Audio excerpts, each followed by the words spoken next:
Last video में हमने आपसे डिस्कस किया था टाइप्स ऑफ एरर के बारे में, थोड़ा सा एक हेडिंग लिखवा पाए थे हम, उसके बाद वीडियो कट हो गया। ठीक है, तो सिस्टमैटिक एरर का पहला पार्ट था इंस्ट्रूमेंटल एरर। अब इंस्ट्रूमेंट की कमी से आई तो इंस्ट्रूमेंटल एरर जैसे याद रखिएगा, ऐसा पूछा नहीं जाता है लेकिन फिर भी अब सिलेबस में है तो हमें फॉर्मेलिटी करनी पड़ेगी। तो इंस्ट्रूमेंटल एरर आपके समझ में आ गए, जैसे वर्नियर कैलिपर की जीरो एरर है, जैसे स्क्रू गेज की जीरो एरर है, यानी मेन स्केल का जीरो वर्नियर स्केल के जीरो से कोइंसाइड ना करके दाएं या बाएं हो जाए तो फिर वहां जीरो एरर हो जाती है। तो अब ये एरर कैलिब्रेशन की वजह से आई है, तो इसे हम क्या कहेंगे, इंस्ट्रूमेंटल एरर। बाकी दो एरर जो सिस्टमैटिक में हो सकती हैं वो और दो पॉसिबिलिटीज आपके स्क्रीन पर ये मौजूद हैं। Errors due to imperfection. अब जैसे मान लीजिए कि आप कोई हीट का एक्सपेरिमेंट कर रहे हैं, तो हीट के एक्सपेरिमेंट में हीट एक तरीके से कहा जाए एक ऐसा एनर्जी का फॉर्म है। हीट के बारे में बहुत सारी बात करी जाएगी थर्मोडायनेमिक्स जब आपका शुरू होगा, अभी नहीं, थोड़ा समय लगेगा उसके अंदर। तो आप देखेंगे कि हीट जो है इतना रैंडमाइज फॉर्म है कि उसे कंट्रोल करना इतना आसान काम नहीं। तो हीट के एक्सपेरिमेंट में, अब जैसे आप मिसाल के तौर पर कैलोरीमेट्री में कोई एक्सपेरिमेंट कर रहे हैं, कॉपर को आपने हीटेड किया, तो जो कलर का चेंजिंग हो रहा है, जो आपको लाल तांबा दिखाई दे रहा है या लोहा लाल दिखाई दे रहा है, वो जो लॉसेज हैं, वो लॉसेज आप कभी भी गेन नहीं कर सकते, वो एरर के फॉर्म में हमेशा ही मौजूद रहेंगे। तो ऐसी एरर्स जो कि किसी ऐसी वजह से है जिस पर हमारा कंट्रोल ना हो, तो फिर हम उसे क्या कहेंगे, इम्परफेक्शन कह देंगे। क्या कह देंगे उसे हम एरर ड्यू टू इम्परफेक्शन कर देंगे। या भाई हम नहीं कर सकते कुछ, आप हीट को एक हद तक ही वो कंट्रोल कर सकते हैं, आप रेडिएशंस को तो नहीं कंट्रोल कर सकते। तो हीट एक्सपेरिमेंट में ऐसा हो सकता है। और भी बैकलैश एरर कह रहा हूँ। और अब इसको रोकने के लिए तरीका क्या होगा, वो सब आगे की बातें हैं, वो बताऊंगा। उसके बाद जो तीसरी इसमें एरर है वो ग्रॉस एरर है। देखो ग्रॉस एरर जो है ये टोटल मैनुअल होती है। क्या होती है, मैनुअल एरर। भाई पहली एरर जो हमने बताई वो आपकी सिस्टम की कैलिब्रेशन की वजह से, यानी अगर आपने गलत डिजाइन कर रखा है, जैसे मान लीजिए कि आप मीटर स्केल ले रहे हैं, तो मीटर स्केल में आपने क्या काम करा, आपने मीटर स्केल के अंदर जो डिवीजन बनाए, तो 1 सेंटीमीटर के बीच का जो डिवीजन था, उस डिवीजन में अगर आपने गलती कर दी, यानी उसकी विड्थ को छोटा बड़ा कर दिया, तो भाई ये कैलिब्रेशन की एरर। अब आप उस स्केल से आप कोई भी लेंथ नापोगे तो वो लेंथ आपकी कभी एक्यूरेट आ ही नहीं सकती। तो अगर इंस्ट्रूमेंट कैलिब्रेटेड रॉन्गली है तो फिर वो क्या कहलाएगी, इंस्ट्रूमेंटल एरर। कुछ ऐसी जगहें होती है, जैसे आप इस लेबोरेटरी के अंदर आप हीट एक्सपेरिमेंट कर रहे हैं, तो आज टेम्परेचर का आपके ऊपर कोई कंट्रोल नहीं है ना। भाई जाड़ा है तो जाड़े के हिसाब से टेम्परेचर होगा, गर्मी है तो गर्मी के हिसाब से होगा, तूफान आ गया तो और फिर टेम्परेचर डिफरेंट हो जाएगा। तो अब आप जिस चीज पर कंट्रोल नहीं कर सकते, तो ऑब्वियस सी बात है कि जब आप एक्सपेरिमेंट करोगे तो उस एक्सपेरिमेंट के अंदर वो गलती मौजूद रहेगी। अब आप चाहे कितनी भी कोशिश कर लो, वो गलती नहीं जाने वाली। तो ये इम्परफेक्शनल एरर हो गई। तीसरी है ग्रॉस एरर। ग्रॉस एरर ये है कि आप जैसे कोई रिपीटेड एक्सपेरिमेंट कर रहे हो, एक एक्सपेरिमेंट को बार बार दोहरा रहे हो, है ना, तो आपने एडजस्टमेंट सिस्टम को जब अपने भाई देखो, लेबोरेटरी के अंदर या किसी प्रयोगशाला के अंदर या किसी वैज्ञानिक संस्थान के अंदर, यानी इंस्टीट्यूशनल साइंस के इंस्टीट्यूशन के अंदर जो एक्सपेरिमेंट्स किया था, आजकल आप सुन रहे होंगे कोरोना वायरस के बारे में, तो वो सब लेबोरेटरी के अंदर एक्सपेरिमेंट हो रहे हैं। अब जरा सोचिए कि आपने आप अक्सर सुनते होंगे, एग्जाम्पल मैं दे रहा हूं आपको, कि एक पॉजिटिव आदमी था, उसकी निगेटिव रिपोर्ट आ गई, एक निगेटिव आदमी था, उसकी पॉजिटिव रिपोर्ट आ गई। ये किसकी गलती है बेटा? या तो इंस्ट्रूमेंट की गलती है, चलिए मान लेते हैं कि इंस्ट्रूमेंट की गलती नहीं है, हमने जो कैलिब्रेशन किया था वो बिल्कुल सही है। अब वो जो वहां पे बैठा बंदा है, उसने अगर पॉजिटिव को निगेटिव कर दिया, कैलकुलेट करने में कंप्यूटेशनल मिस्टेक उससे हो गई, भाई जो उनके स्टैंडर्ड प्रोटोकॉल्स हैं उसको फॉलो करने में कहीं कैलकुलेटर से गलती हो सकती है, भाई हो जाती है गलती, कैलकुलेटर से गलती हो सकती है, कंप्यूटर से कंप्यूटेशनल मिस्टेक हो सकती है।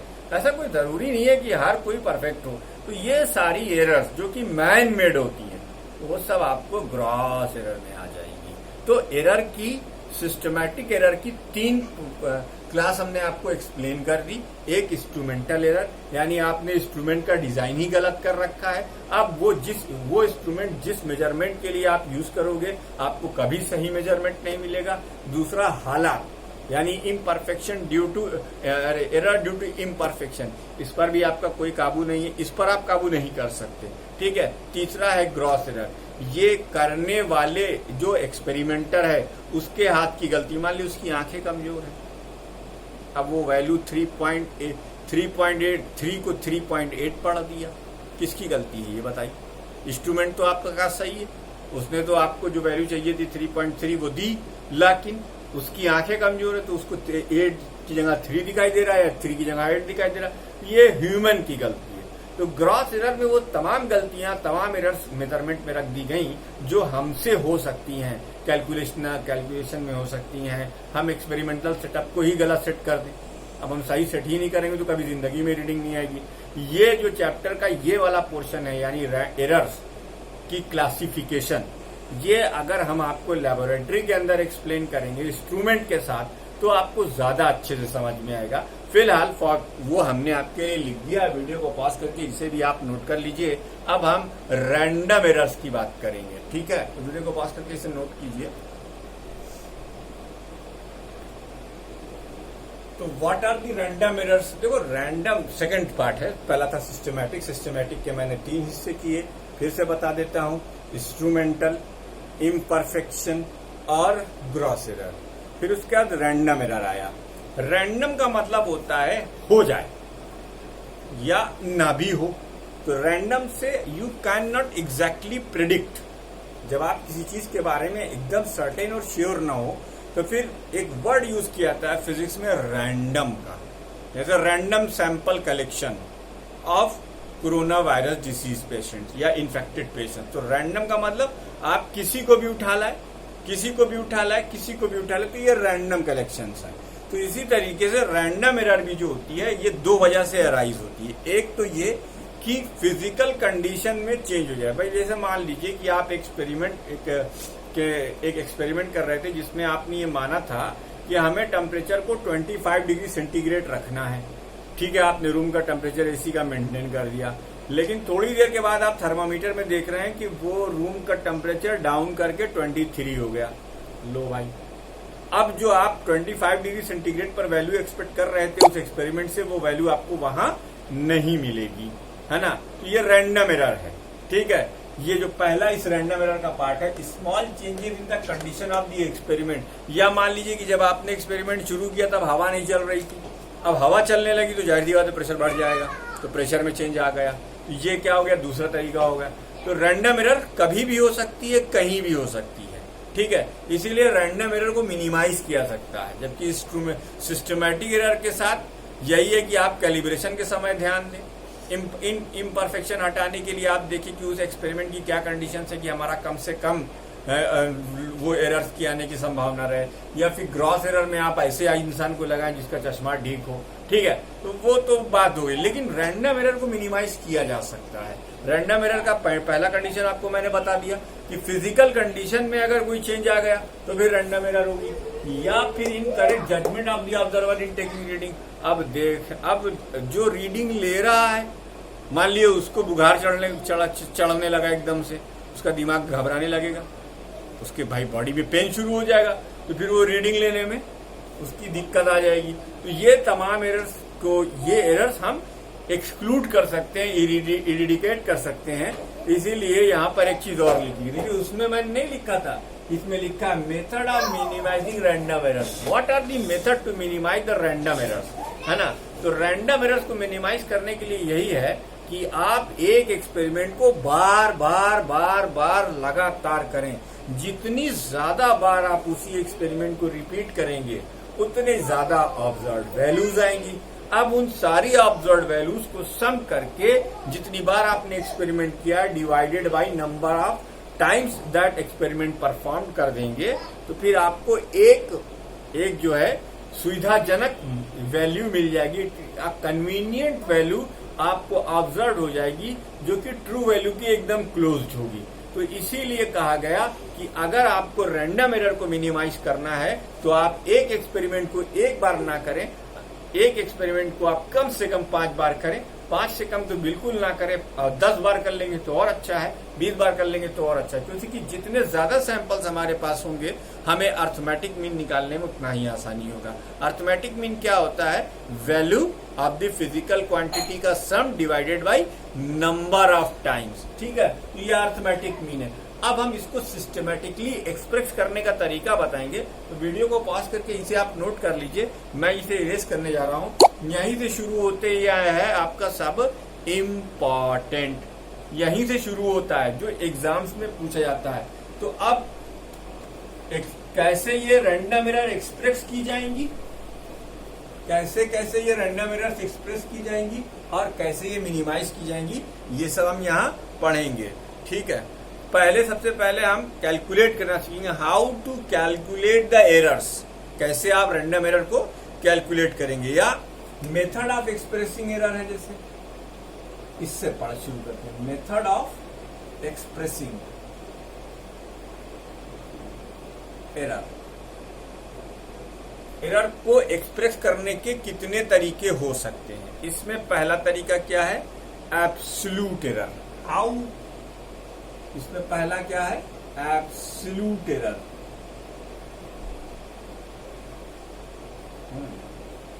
एब्सोल्यूट एरर कैसे निकालोगे बेटा एब्सोल्यूट एरर? ठीक है, the difference between the true value,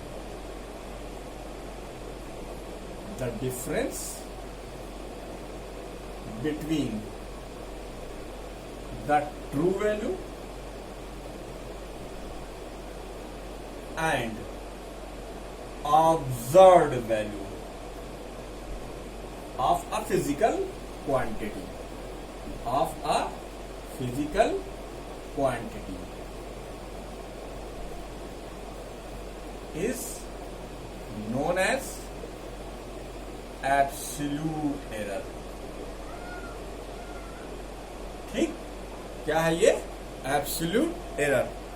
तो कहो लेट A true value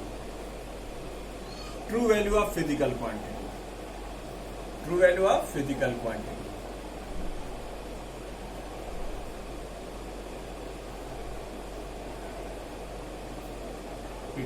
ठीक, और A measured, ये क्या है? measured value of physical quantity, measured value of physical quantity. तो एब्सोल्यूट का मतलब क्या? डिफरेंस किसका? ट्रू वैल्यू और मेजर्ड वैल्यू, अर्थात डेल्टा ए लिखेंगे हम यहाँ। डेल्टा का मतलब आप जानते हैं, स्मॉल फाइनाइट चेंजेस को बताता है। तो ये डेल्टा ए, डेल्टा ए क्या हो जाएगा? ए माइनस ए मेजर्ड, ए माइनस ए मेजर्ड। ठीक है, ए माइनस ए मेजर्ड। ठीक, इसकी यूनिट भी वही रहेगी, जैसे कि आप जानते हैं सम और डिफरेंस में जैसे मैंने डायमेंशन ऐड की थी और लाइक डायमेंशन ही ऐड की जाती हैं, तो डिफरेंस में भी लाइक डायमेंशन ही सब्ट्रैक्ट की जाती हैं। इसलिए आप क्या कहेंगे कि ये मतलब जो है इसकी यूनिट, इसकी और इसकी यूनिट, सबकी यूनिट सेम रहेगी, याद रखिएगा। तो what is absolute error? The difference between the true value and the observe value of a given physical quantity is known as is known as absolute error. ये क्या कहलाती है? Absolute error. ठीक है, अच्छा। अब मान लो, अब इसमें एक चीज और समझाता हूं। कहो late A1, A2, A3, AN are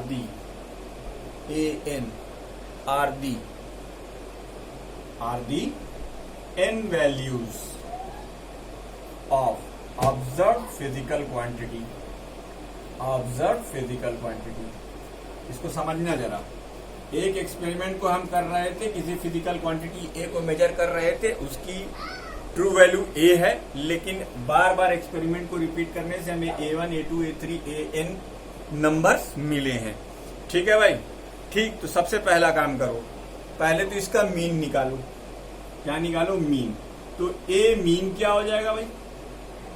A mean arithmetic mean होगा A1 plus A2 plus A3 dot dot dot AN divided by N।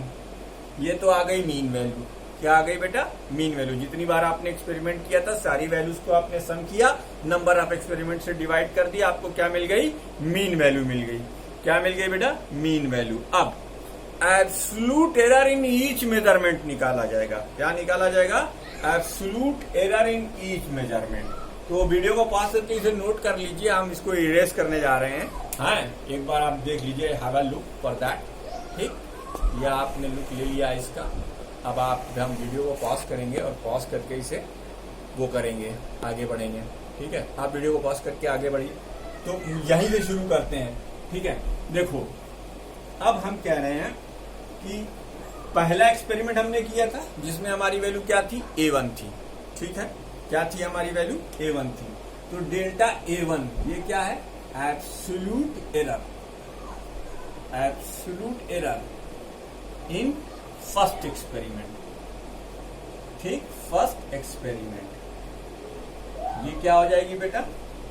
ये ट्रू वैल्यू है उसकी। ये क्या है? ट्रू वैल्यू है उसकी। नहीं, अब ट्रू वैल्यू ए नहीं ली जाएगी, अब क्या लिया जाएगा? ए मीन। यानी ए मीन माइनस A1। तो हमें ट्रू वैल्यू मालूम होती, अगर हमें ट्रू वैल्यू को उस वैल्यू को रखना ही था तो फिर हम इतने सारे एक्सपेरिमेंट ना करते। हमारे पास जो पहले से वैल्यू थी हम वही वैल्यू डाल देते। हमने मीन क्यों निकाला है? क्योंकि हम एक्सपेरिमेंट को अपने हिसाब से कर रहे हैं। अब आप जानते हैं कि उसमें रैंडम वैल्यू आ रही हैं, तो रैंडम वैल्यूज में गलतियां हो सकती हैं, इसलिए हमने मीन निकाल लिया। तो ट्रू वैल्यू की जगह पर हम क्या रखेंगे? Mean value. A mean minus A1। इसी तरीके से अगर डेल्टा A2 की बात की जाए, यानी absolute error in second experiment, इसमें सेकंड एक्सपेरिमेंट, तो ये क्या हो जाएगा? ए मीन माइनस A2। अच्छा, अब ऐसे ही डेल्टा AN, ये क्या है? एब्सोल्यूट एरर इन nth एक्सपेरिमेंट। ये क्या हो जाएगा? ए मीन माइनस AN। ठीक है, ए मीन माइनस AN। ठीक है, अब सुनो भाई, जैसे मान लो तुम वही कर रहे हो। फॉर एग्जाम्पल, इसको बहुत अच्छे से समझना हो तो ये वाला एग्जाम्पल जरूर देखो। फॉर एग्जाम्पल, अब तुमने G की वैल्यू मेजर की एक बार 9.7, एक बार तुमने मेजर की G की वैल्यू 9.9, एक बार और बढ़ गए 10.0, एक बार और बढ़ गए G की वैल्यू आपने मेजर कर ली 9.7 हो गया 9.6 है, एक बार और बढ़ गए आपने G की वैल्यू 10.1। कितने एक्सपेरिमेंट कर डाले हमने? एक बार 9.7 आया, एक बार 9.9 आया, एक बार 10 आया, एक बार 9.6 और एक बार 9.1। तो ये G1, ये G2, ये G3, ये G4 और ये G5, ये 5 एक्सपेरिमेंट हमने किए। ठीक है, तो सबसे पहले हमें G मीन निकालना होगा। क्या निकालना होगा हमें? G mean. तो G मीन निकाल लो भाई। G मीन कैसे निकालोगे? G मीन कैसे निकालोगे? G1 plus G2 plus G3 है प्लस G4, ज्यादा लिया नहीं है, G5/5। तो ये सारी वैल्यूज को जोड़ो, 9.7 plus 9.9 plus 10 plus 9.6 plus 10.1 divided by 5, कुछ वैल्यू आएगी G मीन की। अब डेल्टा G1, यानी ये जो पहला एक्सपेरिमेंट था, डेल्टा G1, चलो इसको निकाल लेते हैं। तो 10 और ये 10.1, तो ये कितना हो गया? ये हो गया 20, 30 and 30 plus 39.7, 39.7 plus 6, 38.3 and 9, 38 plus 9, ये कितना हो गया? 47 divided by 5, 47 divided by 5, 47.3 divided by 5, तो 5 9 45, 5 9 45 बचा 2, 5 25, 9.5 है ना, 9.5 और ये फिर 25 और 6 जगह 9.56, ये वैल्यू आ गई। ठीक है, यार राउंड ऑफ करेंगे तो आपको इसकी वैल्यू क्या मिल जाएगी? नहीं, राउंड ऑफ मत करो। अब ऐसे ही डेल्टा G2 निकाल लेंगे। ठीक, ऐसे ही। अरे ये क्या निकाली हमने, जीमीन निकाली, सॉरी यार अभी तो जीमीन निकाला है, जीमीन निकाल लिया आपने। अब ये आ गया 9.56। अब जीवन अगर आपको निकालना, अब हम ये इरेज कर रहे हैं, ठीक है। अगर डेल्टा जीवन आपको निकालना हो